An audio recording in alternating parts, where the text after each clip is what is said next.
When you are energetically sensitive, you are naturally going to be empathic. As you evolve and awaken, you actually become more empathic because as we evolve, we become more sensitive. As we evolve, we also become more intense. And so we need new house rules of how to hold self as we evolve, awaken, and increase our sensitivity and intensity. So, with empathic sensations, the journey is not about how do I turn off the empathic dial. The journey is how do you process the empathic experience differently. Prior to being highly sensitive, highly empathic, you might have tried to change other people's realities in order to fix it, soothe your own anxiety, be valued, be safe, support, feel connection. There's lots of reasons why we were originally empathic. And so there's a couple steps with this. We want to recognize that in the past, we were empathic because we wanted to fix. We wanted to fix because we were looking for our needs externally. So when you become more sensitive, the new stance is meeting needs internally so that you have the ability to create a safe container for somebody to have their emotions, their experience, without the need to fix. We only have a need to fix when we are looking for our needs external. And then I'm just looking at other layers around it. When we want to fix someone's emotions or their behavior to soothe ourselves because we're looking for our needs externally, then what starts to happen with the empathic experience is we take on their energy and we actually start processing their energy. It's called tongling. That's more an awakened, evolved way of taking on other people's energy. I personally don't align with tongling. Everyone's different depending on where they are in their journey. But we want to play with the idea that when you're highly sensitive, you get to a point where it's no longer appropriate to take on another person's energy and process their energy because it actually derails them, it slows them down in their evolution. You're essentially saying that you're more capable of processing their energy than they are, which has a level of arrogance to it. And when we're super sensitive, then that starts to jam our system, and now we're not modeling a strong, coherent field. So whenever we're talking about energetic concepts, we are also really focused on, okay, well, what's the how of the solution, the antidote for this challenge? So you take a deep breath in, pull yourself into your divine line, and maybe even place your hand upon your heart chakra. And feel into your current level of sensitivity, awareness, and intensity that you are holding now compared to 10 years ago or 20 years ago. You might have been super sensitive 20 years ago without a lot of framework. But now you've got a lot more sensitivity and you probably have a more supportive framework, hopefully, and or are building it now.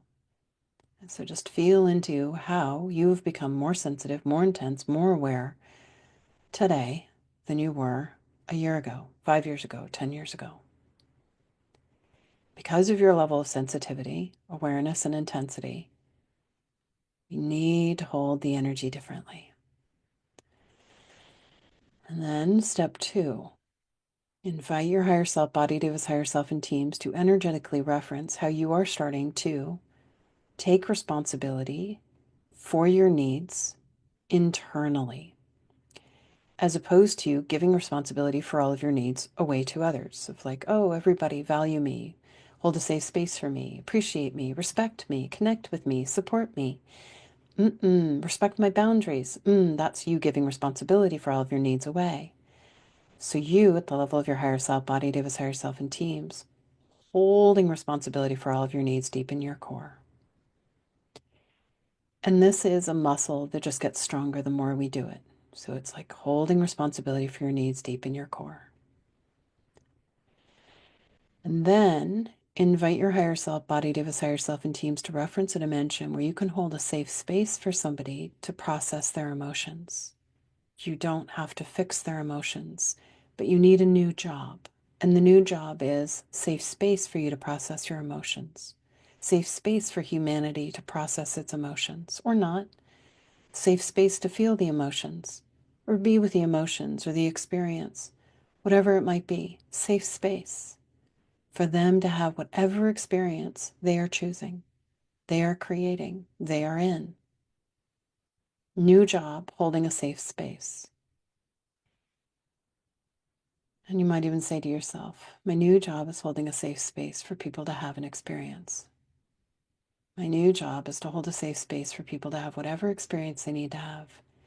And see if you can feel by holding that safe space, that actually creates a distance between you and all the people in your life that is healthy, that is good, that creates a level of distance that gives you clarity and greater compassion and greater neutrality. You're not enmeshed in their world, which means you are going to be less reactive.